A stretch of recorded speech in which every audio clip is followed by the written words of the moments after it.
Welcome to another episode of The Artsy Raven, a show about writing and publishing with your host, J.F. Garrard.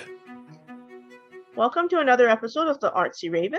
Today our special guest is Rutendo Alyssa-Joy Mushonga.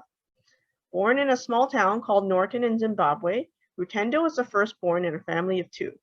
She spent part of her childhood in Zimbabwe with her grandparents before she joined her parents in South Africa. Her family migrated to Alberta, Canada in 2018, where she currently resides with her family. At 14, Rutendo self-published a book about her personal experiences as a teenager titled A Farewell to the War Within, A Battle with Reality. She is still unsure if she will have a career in writing, although she believes she will continue to write. At present, she would love to venture into culinary arts and have her own restaurant someday. Rutendo continues trying out different hobbies or activities as she discovers herself. Currently, she is into football. Oh my goodness, football. Well, welcome to the show, Rutendo. How are you today? I'm good, thank you. So it's really cool that you have a book out at 14. I would think I was still writing in little scraps of paper and stuff like that. So can you tell us a little bit about yourself and why you started writing? My name's Rutendo and my friends call me Ru. I'm 14 years old, turning 15 on the 17th. Well, I turned 15 on the 17th of May. I love reading books by Christine Hanna, especially Night Road. I've read Night Road a million times. Recently, I started losing focus, so I couldn't read other books. But when it comes to Night Road, my focus is on point. I love sports. I love football, basketball, and badminton. I have so many hobbies, or at least I've tried several things. I'm pretty good at playing pool. I just haven't beat my dad yet, who is really good and he's my teacher. I've won by default, but otherwise no wins. I love painting. There are a lot of paintings in my room. I also like knitting. My grandma taught me how to knit. I used to play piano, and yeah. Well, you have a lot of really great hobbies. And I think sports is important because when you're a writer, you just sit on your bum all the time. So how did you start writing? Like, why did you want to start writing? Well, to be honest, I don't know why exactly I started writing, but I do know that when I wrote, I felt good inside. It is really hard to vocalize things because I'm naturally a quiet person. So many things go on in my head, and writing is my way of letting it all out. I started writing when I was really young. I wrote screenplays, and because I wanted one of my stories to be on TV or something. And yeah. Wait, did you say screenplays? I don't think I've ever written a screenplay. Like, what was your screenplay about? Different things like romance and some comedies, like sitcoms, some of them like sitcoms, yeah. Oh, cool. Can you tell us a little bit about your book and what inspired it? My book is about my life experience and my beginning into the journey of teenagehood. I have always felt that I won't get anywhere in life ever since I became a teenager. All of my dreams have come like childish illusions. In my book, it says at the end that I'm becoming a better person, or something that implies that. It says a lot about not giving up and making a difference. And truth be told, I haven't gotten to that point yet, but I feel like I've been better than before. Well, I think once you start, when you do something more than once, you're gonna get better and better every time. Like when you throw your football, right? I mean, the first time you might not cross that line, right? So in the book, can you tell me a little bit about what happens? Is it starting in South Africa, or like what age? And then, where do things happen?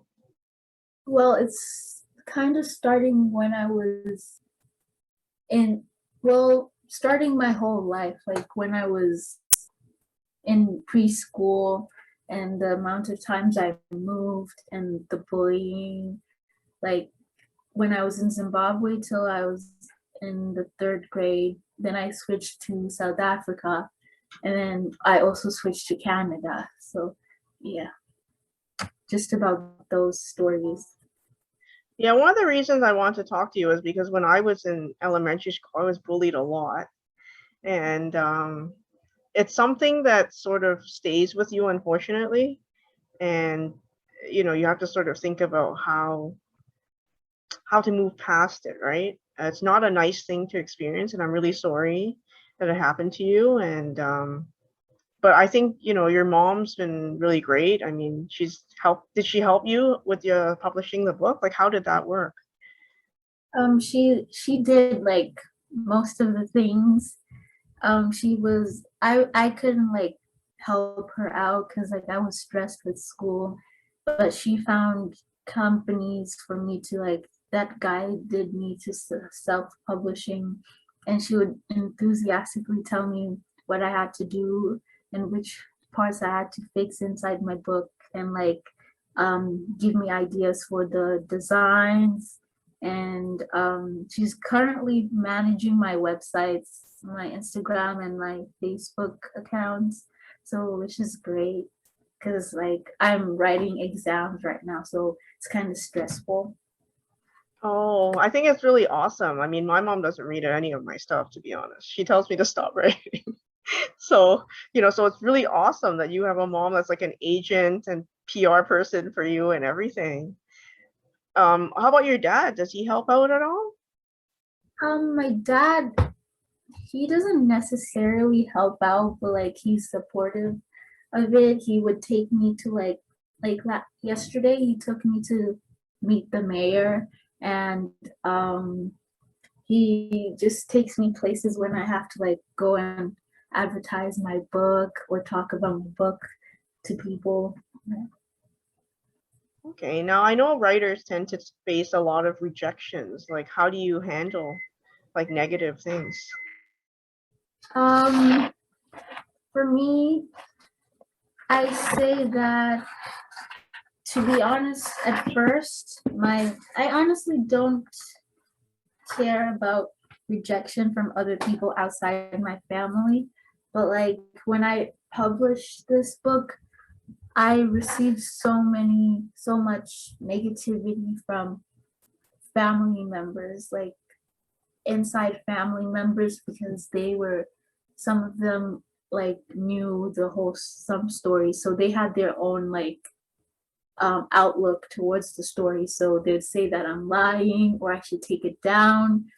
And like that kind of pressure was like, it was a bit hurtful, but like I was I was okay because my friends were happy about it. My mom and dad were happy. My grandparents were fine with it.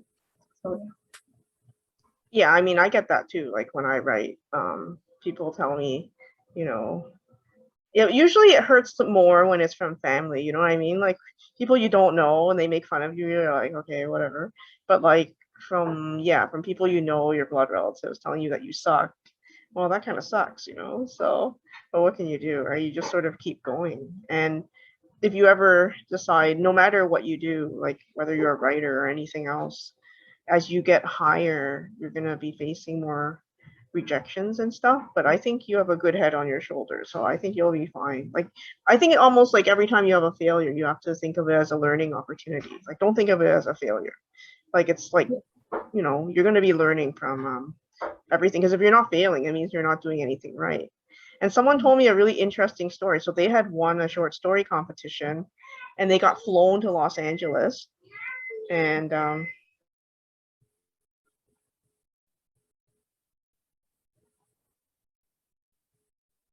sorry, that was my son. He was like coming. Oh yes. So she was flown to Los Angeles for this ceremony, right? And she met a couple, and apparently the wife wrote so many stories. but it was the husband who wrote one story and won, and the wife wrote like hundreds and sent it in and didn't win. And she was like, to be honest, like it wasn't that interesting, right? Like it was like, the struggles, that's more interesting. But anyhow, like you had a graphic here that you were showing me about removing toxic people from your life. So what's that about? Oh, there's this quote that I just like really like. Says that it doesn't matter whether someone is a relative, romantic interest, employer, childhood friend, or acquaintance. You don't have to make room for people who cause you pain or make you feel small. It's one thing if a person owns up to their behavior and makes the effort to change, but if a person disregards your feelings, ignores your boundaries, and continues to treat you in a harmful way, they need to go. And I really like that because most of my childhood and even now, I have not gained like support from people who are supposed to support me. And I'm always told that their family blood is thicker than water or something like that. And it's just frustrating because toxic is toxic, and it's okay to like stay away from people who make you feel bad about yourself and who don't like empower you to do better. So yeah, that's why I like it. Can you describe like what are some of the things that you did go through? Like what did you write about in the book? Like what briefly, like what are some of the things that happened?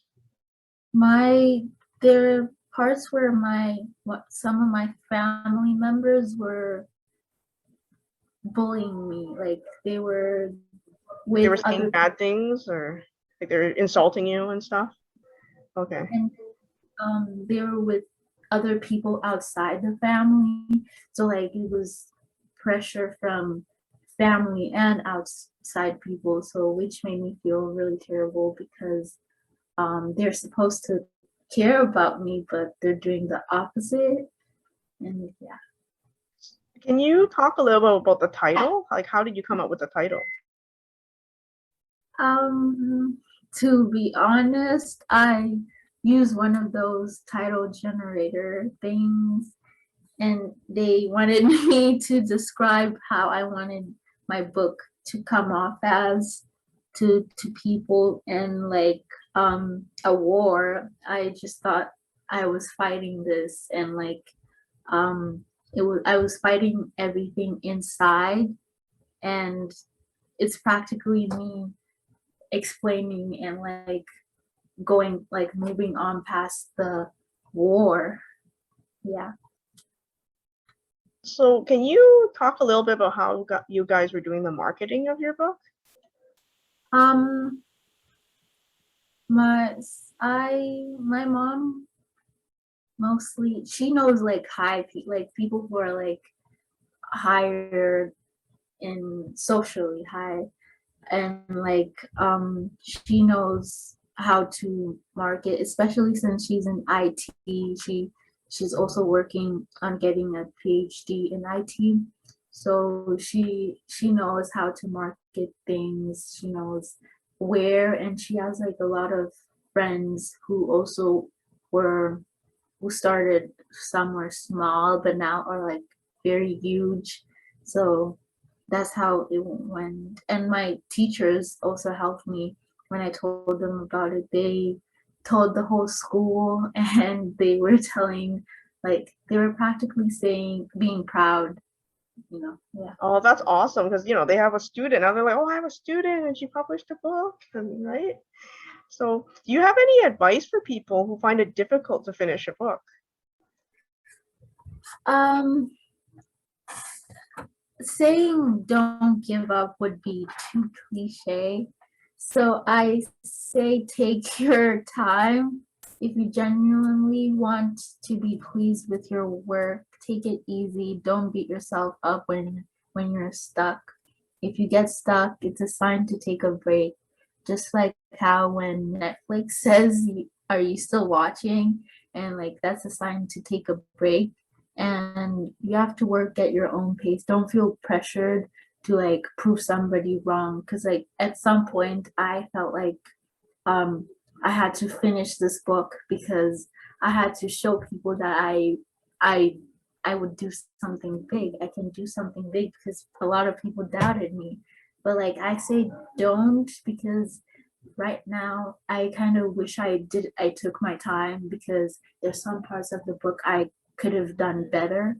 So I'd say take your time, and you also need to not stress over about it, because if you're my age, you're still very young, and you also need to work on your school and yourself, and everything is just pressuring. So you just take your time. That's pretty much. Do you have any writing advice for people starting to write, such as what they should focus on, or should they try to plan out the whole book? Like what worked for you and what didn't? It is good to see how other authors write, but do not lower yourself down because you think that you'll never get at their level, because you do not know that. Maybe you could even be better than them, and you can get somewhere, and you can be someone else but by yourself. So express yourself. People want something different, not to read the same things all over again. It's like movies, they have become more predictable, and people start losing interest in movies. I honestly lost interest in watching movies because I know what the next thing would be and how it will end. And just be different and unique. People love different and unique. Well, they're a bit hesitant at first, but like they warm up to it and they'll think they're really cool. Oh yeah, I have the same thing happening. Like when I'm watching TV shows, I'm like, I know what's gonna happen, and then I was like, oh, and then it happens. And oh, okay, like it's predictable, right? Because you're thinking about all the 10 different ways of what's gonna happen next, and you know, by sharing your story, you're being very brave and you're making a connection with people, right? So that's really awesome. So what's the latest project you're working on?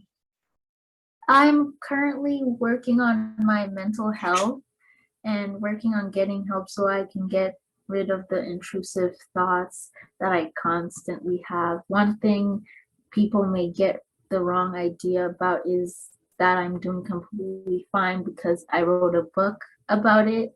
I am still battling teenagehood and anxiety, trauma, EDD, which is emotional dysregulation disorder, and body image issues. I'm still figuring out the purpose, and I want to like work through that first before I get into more writing.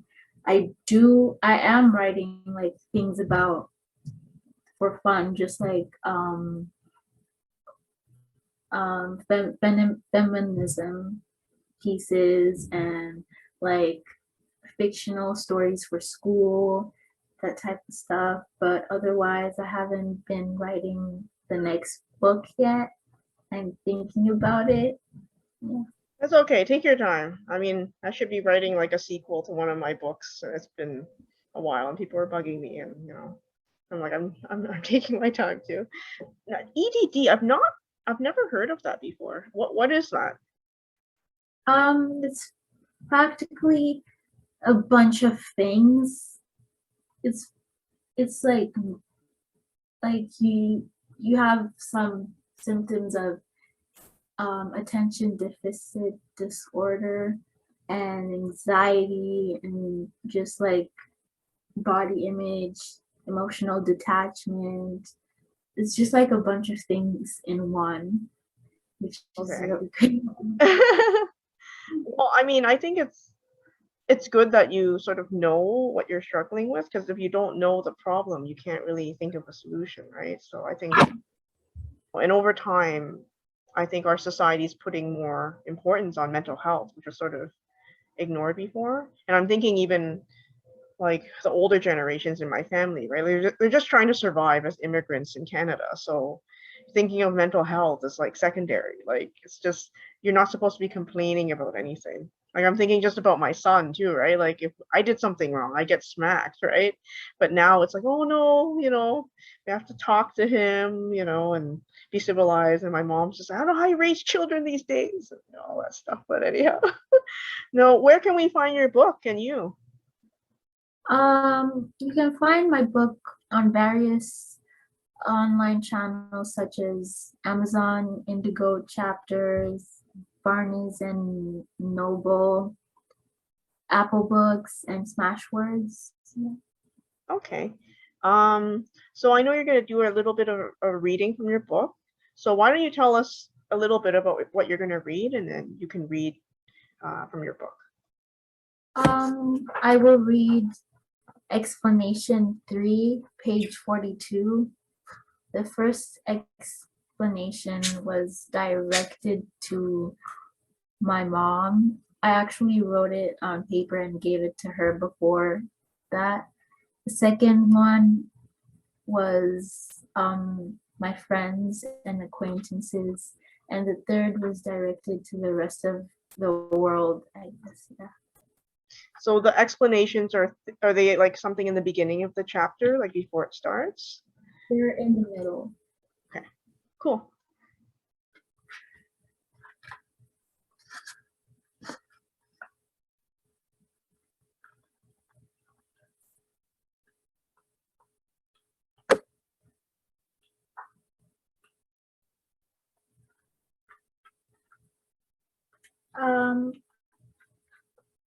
I've been on a journey of ups and downs. This journey was and still is really hard. I've hit so many bumps, and right now I'm facing another one. I have to reach a decision that will impact my whole life. I mean, I had plans, great ones, but I just had to hit this bump. Decision making is not my friend. I find it so hard to make decisions, mostly because of my anxiety. I worry too much about the future when making decisions. I don't make them based on how I feel or how they will impact me. I make decisions based on what people I love think I should do, my friends, my parents, and the world in general. I feel like I need to explain myself to the world because if I don't, I get super worried about what type of person they think of me. What type of person they think I am. I don't want them to think I am mentally disabled. To be fair, based on the way I act, I totally seem mentally disabled. Decision making makes me frustrated. And when I get frustrated, I get stressed. And when I am stressed is when I have a mental breakdown or an anxiety attack. I am afraid if I make one wrong decision, it will ruin everything and then I will be a complete failure. Decision making is one of the reasons I took becoming a doctor off my list of goals. Doctors have to make decisions, life or death decisions, all the time. I honestly think that doctors are superheroes. Doctors make decisions every single day, and even if the outcome is not what they hoped for, they don't let themselves get too discouraged. Well, I'm the opposite of that because when I fail at something, I feel like crap. I feel like I'm not capable of succeeding. It's pointless. I'm worthless and I'll never make it. I'm not a very positive person. I wasn't born with a positive attitude where I see rainbows and sunshine. I had beliefs and hopes, but I stopped believing in those when I became a teenager. I used to believe that unicorns were real. I believed I was a princess. I believed in a treasure chest always being at the end of the rainbow, and mostly I believed in God. Now I don't. Princesses are popular mean girls in middle school. Rainbows don't come out often, and science destroyed the treasure just belief. Unicorns are just pretty horses, and God is something we're told is real so that we feel like there's some meaning to life. Ever since I was young, I was told if you lie, steal, murder, or commit and other unholy crimes, you go to hell. Here's the thing. Every second of every day, someone is murdered. Everyone has stolen something at least once in their life, and everyone constantly lies. I'm not writing this to prove that life is meaningless and everyone should just die. I'm just saying all the things I believed in when I was younger were taken away either by science, logic, or life in general. One thing I hate the most is when someone in a relationship leads you on. They say they love you and make empty promises. Oh, I'll never leave you, babe. You're my one and only. I promise to never leave you. It's so simple.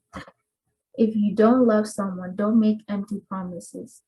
And if you end up losing feelings for them, don't lead them on just to break up with them in the end. What is love? Love is a misused word that people constantly throw around like a beach ball. Yes, you may like hearing that you're loved, but what does it really mean to be loved? Love sure doesn't mean you come into my life and make fake promises then leave. Love requires effort. Love comes in different forms. The most important love is the one you have for yourself. Before you commit to or tell someone you love them, you have to ask yourself if you love yourself, because if you don't, your partner won't be able to love you either. And if you do and actually love your partner, you must give them the love you have for yourself, but you must not lose it. Because if your partner ends up being a jerk, then you must not feel worthless or like you'll never be loved. I personally don't think I'll ever be in a relationship, mostly because I lack self-love and I see no point. For me, love is just begging to get hurt, but that's just my opinion. I'm super young and I'm probably don't know what I'm talking about, lol. But I think I have been in love before, although it didn't work out. But I love my family and my friends. In fact, I consider my friends part of my family. Do you ever feel frozen? Like you mentally can't operate? It's simple. There is a time when you feel demoralized or degraded, and when you feel that way, it's as if you're frozen and lost. You can still physically operate, but your mind just gives up and becomes inattentive. This is not a condition as such, but it's what you can feel when you're tired of fighting. I feel frozen all the time. I feel like I'm stuck in my own quantum zone. A quantum zone is like a jail in Marvel movies in which the villains are trapped. I'm not saying I'm a villain, I'm just saying I feel trapped. Trapped in my own head with a stream of endless swimming thoughts. My thoughts can be as random as what I want to eat. I'm an overthinker, so it's very easy for me to be trapped in thought. James Baldwin said, people are trapped in history and history is trapped in them. I always think about the past and what I could have done differently. I feel haunted by the past. Boys will be boys. Why is that? Why is it that boys things get away with things with that one phrase? while girls are criticized and shamed. Some boys don't know how to behave. Yeah, maybe because of peer pressure, they're forced to behave some type of way, but that's no excuse. There was this day when I was taking out the trash, and this old guy started making comments about my body and what he wanted to do to me. I was petrified, but I didn't show fear because if I did, I was, if I did, I was, if I didn't show fear because if I did, I was scared he would have grabbed me, put me into his car and harmed me. That day remains in my head every day. It was traumatizing mostly because he was old. I informed some people, but they just said boys will be boys. Thing is, this wasn't a boy, it was a grown man, and he could have been a predator, but they shrugged it off. People should be more concerned about these types of things because, sure, it happened a long time ago, so it's history, but it still haunts me. For a while, I wore baggy clothes and stayed inside and kept it to myself, just so I wouldn't be slut shamed. It's only after I was in the ER that I decided to tell people what happened. But still they shrugged it off. This kind of commentary by guys or men makes people insecure, and it's the worst feeling. Because of that day, I'm still insecure about my body. Speaking of insecurities, let's address cyberbullying. There was a day when this random person made some comments on Instagram about my appearance. He called me ugly, and I wasn't going to let it go because I had to stand up for myself. So I asked him why he would say that, and he just said, because you're ugly. And I replied, is there anything else you have to say about me? Because his big mouth sure had a lot to say, he said, you should try being a vegetarian because you have to lose some weight. This random stranger had the audacity to body shame me. I was pretty pissed, so I told my cousin about it, and he called her a rat. I asked him why he does this to people because I saw that he always posts about other people and criticizes them. I told him he could lead someone to commit suicide. Guess what he said? He said, I hope I do. I could already tell that he was just a neglected person who wanted attention. I told my aunt about him because I felt like someone should do something about it. The guy could put someone in serious danger because of his words. Words hurt. I talked to my friends about him and warned them that he could be mentally unstable and that he clearly didn't care about people. Some of my friends showed me proof of how they got suspended from school because of him. Apparently, he pretends to be other people and gets them in trouble. Cyberbullying is just so low and cold. People who bully others online should never have the guts to say the same thing, would never have the guts to say the same things to their face. I feel like if you have a mean opinion about someone, you should just keep it to yourself. I once bullied someone. This person used to be my crush, and he spread rumors about me at school.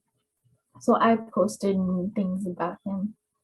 I said if there was a plague, I hoped he would get sick. I said if he had 1 hour to kill if we had 1 hour to kill someone, I would go after him first. The guy was a year younger than me. People say he was a cheater, and he admitted to it. I once kicked him in the back because he tried to hit me with the basketball. I was so mean and I didn't know what I was doing. I just felt good since I had been bullied my whole life and I could get revenge. Before he started spreading rumors about me, we were good friends and we had a lot of memories. When I realized what I was doing, I felt so bad. I felt like I was evil just because he called me a witch. I called him a plague. But I secretly felt that he was right to call me a witch because I was cruel. I made him an apology gift and wrote him a letter, but it wasn't enough, especially after everything I had said. Bullying is bad. Any type of bullying is terrible.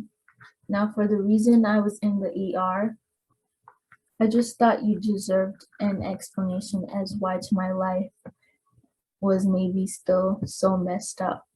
I don't know where to start. It's like a whole long list of things that bother me. Sometimes I don't know how to explain how I feel. I don't know. I just feel like I owe everyone an explanation. I owe the world an explanation because if I don't explain myself, I get criticized and people assume certain things about me that aren't true. I don't say or talk about how I feel most of the time because the first time I was admitted to the hospital, I was very lonely. When I realized when I was released, I isolated myself because I was scared that by talking to other people about my problems, I would be burdening them. But because I pulled away, my friends turned against me and said that I was using depression as an excuse. So I stopped talking about my feelings because in other people's eyes, it was an excuse. It was all just an excuse. When I moved from Lacombe, I talked about my feelings to my friends, and they were there to listen, and that's what friends do. I started to put on a fake face because I didn't want everyone knowing how I was really feeling. I met a guy on the internet and became friends with him, and some of my friends flipped on me and used my depression against me, and we stopped talking because of what they did. I got into a lot of toxic relationships, and when they hurt me, I brushed it off. I can't help but forgive and let people in easily. As for my friends, I forgave them, but we're not as close as we used to be. My friends and I plan to go to the same high school and then move to Norway together and visit on holidays, and possibly our families could celebrate holidays together, but all that went down the drain. One of my friends was there for me. I never told my parents how I was feeling because I wanted to be independent. I know that I won't be able to depend on my parents forever, and that scares me. My parents used to fight bullies for me, but I have to learn how to do it myself. Sometimes I think maybe I should live in the streets and learn how to be a real person with real hard work to do, not simple chores like dishes and cooking. I want to study culinary arts in university. I didn't say anything to my parents before because they had high hopes that I would become a doctor or a writer. Sometimes I get really discouraged and I question my worth. Sometimes when I cook, I feel like I'm failing, and sometimes I don't eat the food I cook because I feel like it's not going to be good enough. After I was harassed by the old man, I kept trying to rebuild my self esteem by requesting to wear tube tops, short skirts, but that was hard. I felt like I needed to do this alone because what if I didn't have my parents? I wish I had one of those mother-daughter relationships on Instagram, but I don't think I could ever have that because of my mood swings. I'm an overthinker. It's hard for me to sleep because I overthink things. Sometimes I close my eyes and try to sleep, but then I just start thinking about how to make my life less miserable and more organized. And I write those things down, but then I lose hope. The boys at my school made me miserable, but I hid how I felt because if I showed that I care, I would feel weak and hopeless, and like I can't feel that because that would just add one more reason to why living is pointless. I question life and the point of it all. I get into deep thought about faith and why scientists don't believe in it. Because scientists are right about most of the things they discover. Sometimes I think that we're being mind controlled, and sometimes I worry that I'm psychotic and should be institutionalized. I get paranoid in the dark because I feel like my depression's going to drag me to my death. That's why I leave all the lights on in my room. I don't like being outside at night because I'm scared that because of my body, I'm going to get myself raped. The worst feeling is being surrounded by people who love you but still feeling alone and unloved. I distribute love and never get the same amount back, but that doesn't bother me that much because I mostly focus on my body and other insecurities. When I told my parents that I didn't mind them not being at my basketball games, it was not to guilt trip them, but it was because I got bad anxiety attacks before playing. While playing, though, I stopped thinking too much, which is why I love basketball.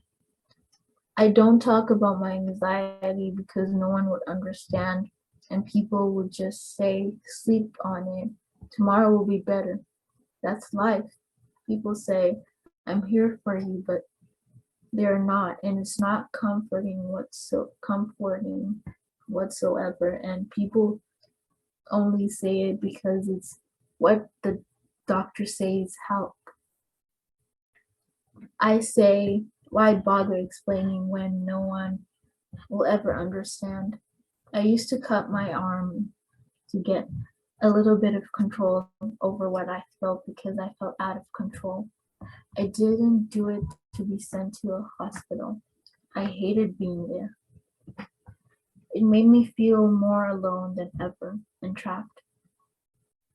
Alcohol helped me numb the feeling emotionally and mentally, and I was kind of hoping that I'd get so wasted that I would get the guts to actually end my life.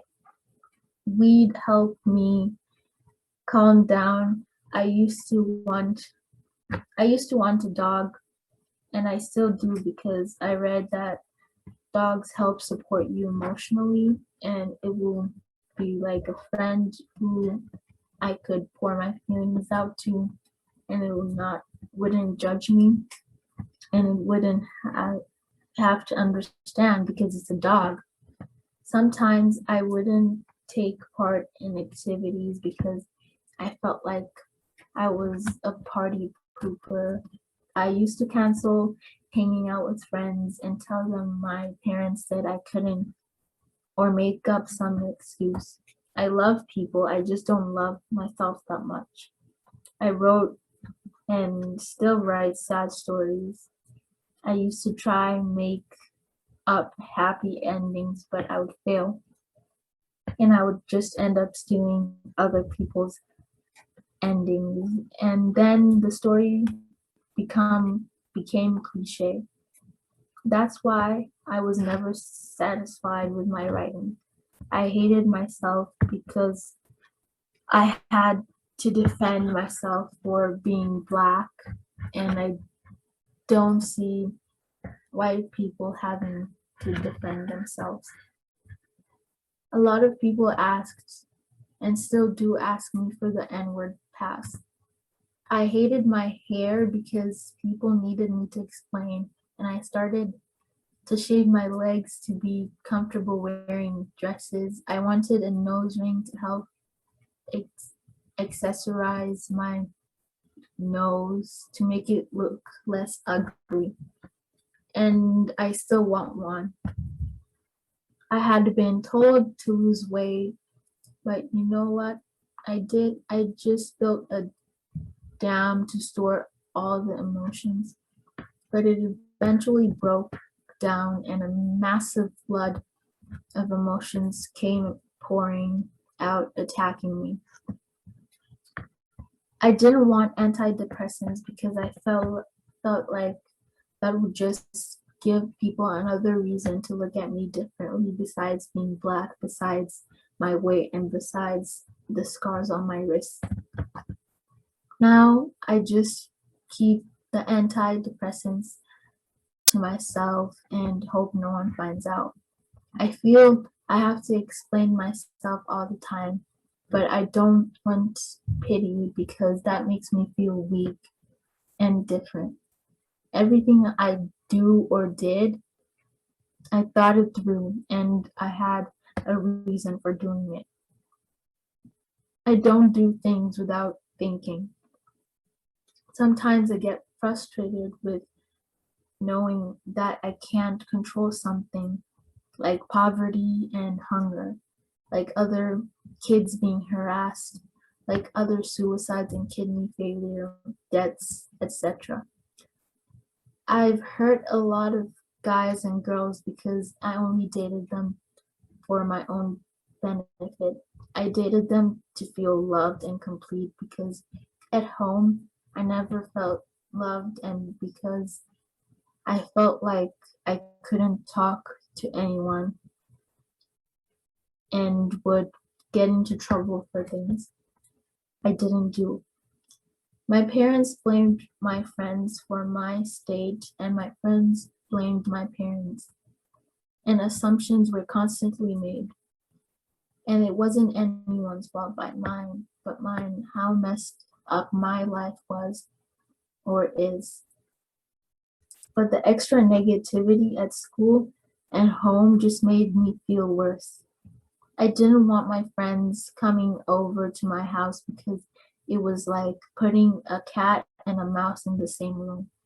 Eventually, things started getting better, and I thought maybe I should have a sleepover. That's what I thought. But then the blaming continued, and I just said maybe I shouldn't have friends. So I stopped talking to my friends and I closed off. I prefer staying in my room alone. I got frustrated because of the things I couldn't stop or control, and they made me feel powerless and weak.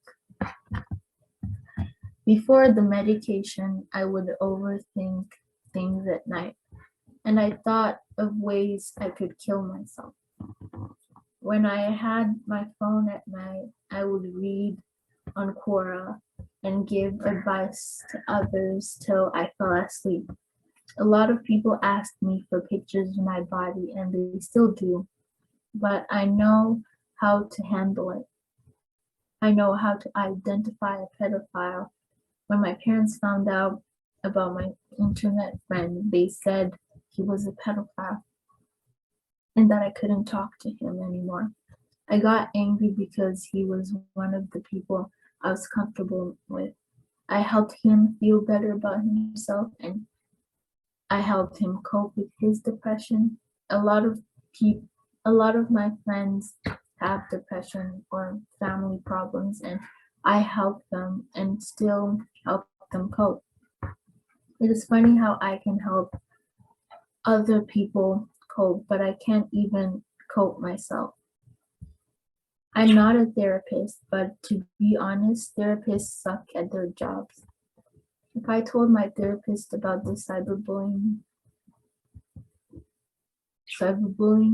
would they would tell me to delete social media, but that wouldn't solve the problem. I helped others with relationship advice, like how they were drawn to toxic relationships and people who got angry or upset with breakups. I told them that they shouldn't worry about what other people thought of them because they are worth a lot and they don't need a guy or girl to show them that. I told them that they needed themselves only, and I advised them not to get into a relationship right away because that's basically asking to get hurt. There were so many incidents where I had to convince people not to kill themselves, and for me, it's not overwhelming because if I can't help myself, maybe I can at least help other people. Some of my friends don't show their true emotions. One of my friends was abused by her mom and she felt useless, like no one accepted her for who she was. My other friend's dad abandoned her, so when I open up to people and they tell me that there are other kids going through a lot worse, I know that. I know very well that I'm not the only one feeling empty or oppressed. But people who told me this made me feel like I was being selfish. I mean, I already thought I was selfish, but them saying it made me feel horrible. I didn't write much of suicide note that day because I didn't care and nobody else did either. So I said, why waste time? Plus, I felt it was stupid and cliche. I never regretted that day because I really wanted it to be over. And to be honest, part of me still does want it to be over. But sometimes I feel angry at myself because my grandma felt guilty and that it was her fault that I attempted to kill myself that day. She felt that way because earlier that day she had told me to loosen up and be nicer to my parents. I've been in the ER twice so far for trying to kill myself. I'm going to talk about addictions now. I was addicted to cutting and almost got addicted to alcohol and drugs. I craved alcohol so much I learned to create good combinations such as Glenfiddich malt whiskey and Sprite with a teaspoon of lime juice. I put alcohol in a lot of things I ate or drank. I used to put it in yogurt, coffee, ice cream, and a lot of other things. I craved it, but I could control the cravings. Weed and nicotine were not as bad for me as alcohol because I was mindful about other people's health, even though I wanted to die. Didn't mean other people did. The cutting was probably the worst. I used to cut so much. I still have scars. It was better in the shower because I liked seeing the blood drip into the drain. My mother got me a bio oil to get rid of the scars, but I don't put it on. I love my scars. They are my battle wounds, and I want to keep them so I won't forget. They will eventually disappear, but I want to keep them until then. Addictions are hard to get over. Sometimes you need help to get over addictions, and sometimes you don't. Sometimes you just have to wake yourself up and tell yourself that this is not right.